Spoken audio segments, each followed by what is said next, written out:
Ouais, dames et messieurs, c'est chaud autour de Alassane Ouattara et son clan. Je vous laisse suivre cette vidéo-ci et donner vos avis en commentaire. Peuple révolutionnaire du Grand Sahel, d'Afrique et du monde, bonsoir à vous. Aujourd'hui, c'est dehors. Hein. Comme ici, il ne fait pas encore nuit, on a fait le choix de faire ça dehors. À l'air libre, avec un peu de froid, avec un peu de fraîcheur. J'espère que vous allez bien. Vous avez initialement promis le direct à 22h parce que je n'étais pas sûr que j'allais pouvoir finir mon travail que je suis en train de faire avant 21h. Maintenant que j'ai fini, j'ai décidé d'anticiper au lieu de faire attendre les gens jusqu'à 22h. Voilà. C'est important que je fasse ce direct. Partagez, il faut que les gens viennent là. On va casser les papos, non? Les gens n'ont qu'à venir au maximum. Partagez. Partagez la direct. Voilà, partagez. Je suis venu à quoi? 2 minutes en avance. Il est 58 maintenant. Donc, partagez. Partagez au maximum. On veut beaucoup de gens ici. On veut tous les patriotes ici. Voilà, même les enfants perdus de la République là peuvent venir écouter. Beaucoup de gens, partagez au maximum, partagez s'il vous plaît. Et prenez la patience d'écouter jusqu'à la fin. Beaucoup de gens m'ont contacté à cause d'une campagne de subversion qui est menée depuis Abidjan contre nous. Mais c'est pas nouveau. Les gens là veulent vous distraire. Est-ce que vous connaissez leur objectif? L'objectif, c'est de faire oublier l'essentiel.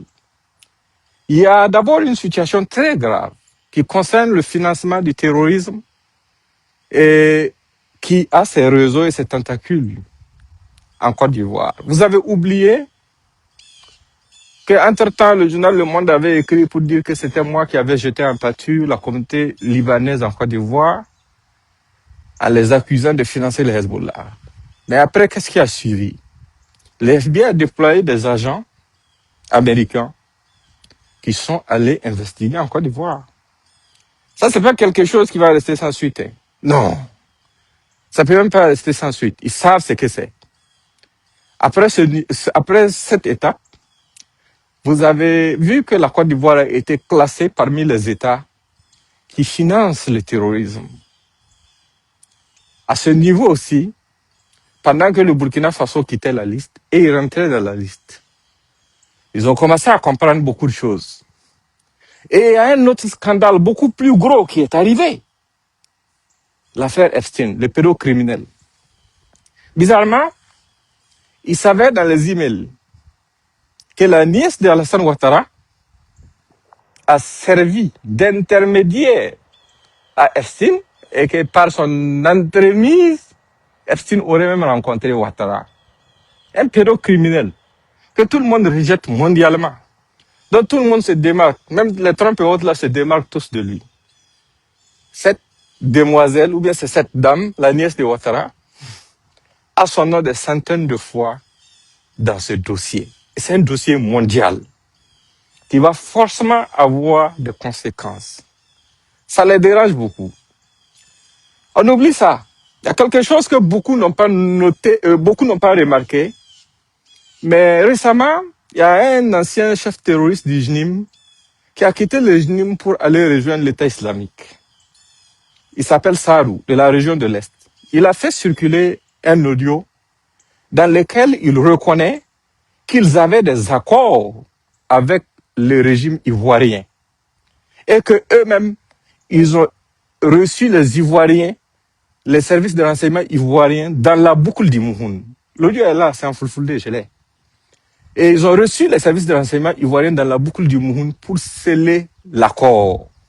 Ça, c'est extrêmement grave parce que, d'une part, ça confirme que le régime terroriste de Draman travaille avec des terroristes, a même des accords avec des terroristes. Des accords contre quoi? On va y arriver. Partager, seulement partager. Et quand ça s'est sorti, c'est un problème aussi, pas seulement à cause du financement qu'ils sont en train d'apporter aux groupes terroristes. C'est un problème parce qu'ils ne peuvent plus se cacher derrière quoi que ce soit. Parce que l'intéressé même a dit à des services dans la sous-région qu'il a des preuves matérielles de leur rencontre. C'est un problème aussi parce qu'ils ont dit qu'ils ont rencontré les services de renseignement ivoiriens dans la boucle du monde sur le sol burkinabé. Ça veut dire que les incursions ivoiriennes sur notre sol, là, c'est pas nouveau. Ça explique aussi pourquoi le fils, ou bien c'est le petit frère de Alassane Dramane Ouattara, Téné Brahima Ouattara, s'est attaqué ouvertement aux VDP qui combattent, en montrant que pour lui, les VDP sont plus un problème que les terroristes.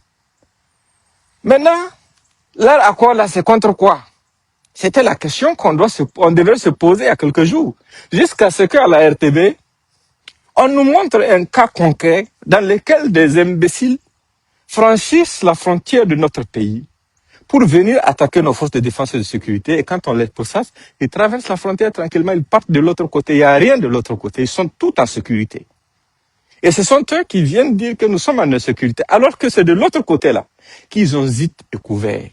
C'est de là-bas qui se ravitaille. Parce que leur allié même, Nassim Ouassar, ou bien c'est Wassim Nasser, je ne connais même pas l'appellation correcte de son nom, parce que ça ne m'intéresse pas, a affirmé que les terroristes se recrutaient là-bas, qu'ils se ravitaillaient là-bas, et que les forces de défense et de sécurité de Côte d'Ivoire et les terroristes s'évitaient. Donc tout ça, c'est venu confirmer ça. Donc ils sont dans ce pain. Et ils savent aussi que, aujourd'hui, avec la nouvelle dynamique et la puissance de notre diplomatie, et j'ai fait d'abord un salut d'honneur au ministre des Affaires étrangères du Burkina Faso, qui fait un travail fantastique, qui ne dort même pas par amour pour ce pays. À cause de la puissance de notre diplomatie, on peut amener ça à un autre niveau. Et ça ne va pas être sans conséquence. Ce n'est pas comme le terrorisme déguisé en rébellion qui a coûté la vie à des Ivoiriens, ou même on a publié ici des vidéos dans lesquelles des gens affirmaient avoir assassiné des Ivoiriens. Et ils sont en liberté et pire, ils occupent des postes stratégiques aujourd'hui en Côte d'Ivoire, parfois dans l'armée, parfois dans les corps paramilitaires. Mais ça, c'est une autre affaire. La protection que Dramane le rebelle avait avant, il l'a plus. Il ne représente rien de spécial pour le gouvernement Trump. Il ne représente absolument rien de spécial pour qui que ce soit. Celui avec qui il s'était compromis de par le passé pour piller la Côte d'Ivoire et soumettre les Ivoiriens, c'est qui? C'était Sarkozy. Sarkozy même allait en prison en France chez lui. Et il y a un autre dossier concernant cette affaire. Gbagbo a été jugé à la CPI et déclaré non coupable de tous les morts et de tous les dégâts. Ça veut dire c'est qui? Il y avait deux protagonistes, Gbagbo et Dramane. Gbagbo a été jugé innocent. Maintenant, c'est qui le coupable? Cette question, nécessairement à un certain moment, pour que le monde puisse prendre la CPI au sérieux, il va falloir forcément sortir le dossier. Et les gens là savent qu'Alassane est un dictateur en fin de vie, et ils se demandent, mais comment est-ce qu'ils vont faire?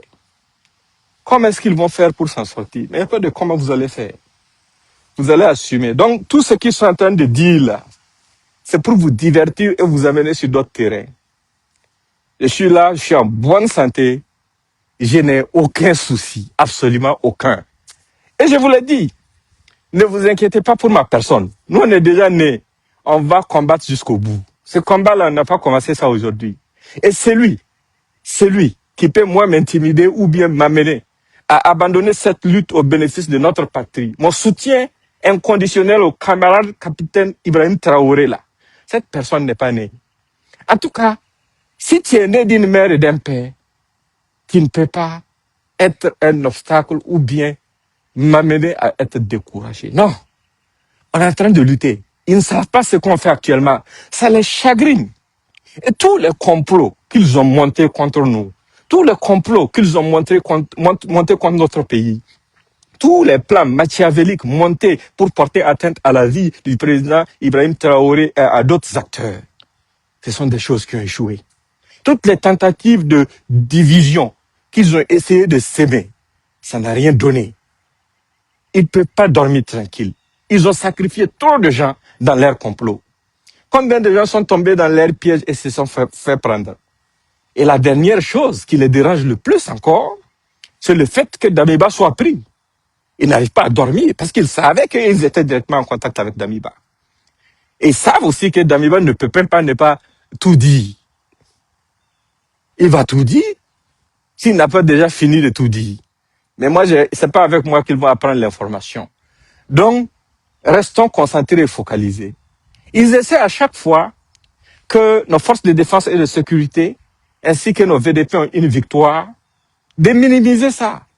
De vous faire croire que non, en fait, ce n'est pas vrai, c'est des dessins animés, machin. Et à chaque fois, quand nous enregistrons des pertes dans nos rangs, ce sont eux qui célèbrent même à la place des terroristes. Parce que c'est leurs alliés. Ils ont un accord, mais ça les regarde. Il n'y a pas de guerre dans laquelle il n'y a pas de victimes. Mais nous, on a fait un serment. Avec la vision qu'il y a, avec le sacrifice qui est en train d'être fait par le peuple et par nos dirigeants, on ne va pas donner le plaisir à l'ennemi de voir nos larmes. Ça, c'est fini.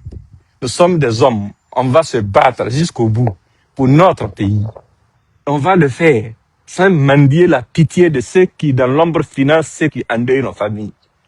On va le faire. On va se battre corps et âme pour cette nation parce que c'est ce que nous avons. Donc, laissez-les aboyer, laissez-les crier, laissez-les faire ce qu'ils veulent faire. Nous sommes sur un chemin de non-retour.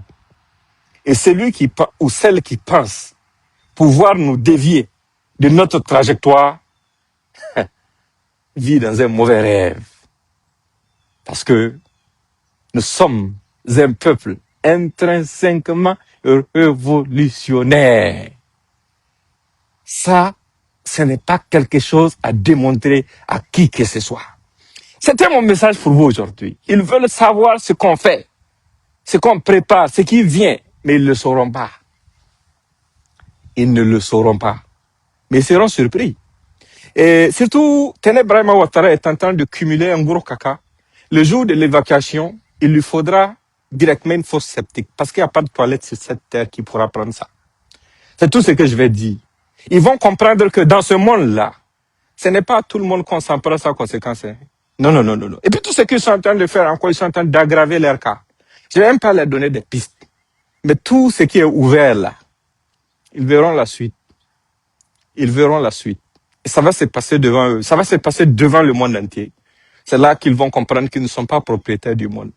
C'est des petits délinquants, des petits rebelles, des petits terroristes qui ont pris en otage un peuple digne comme le peuple ivoirien, qui viennent se foutre des gens, qui viennent se comporter en quoi?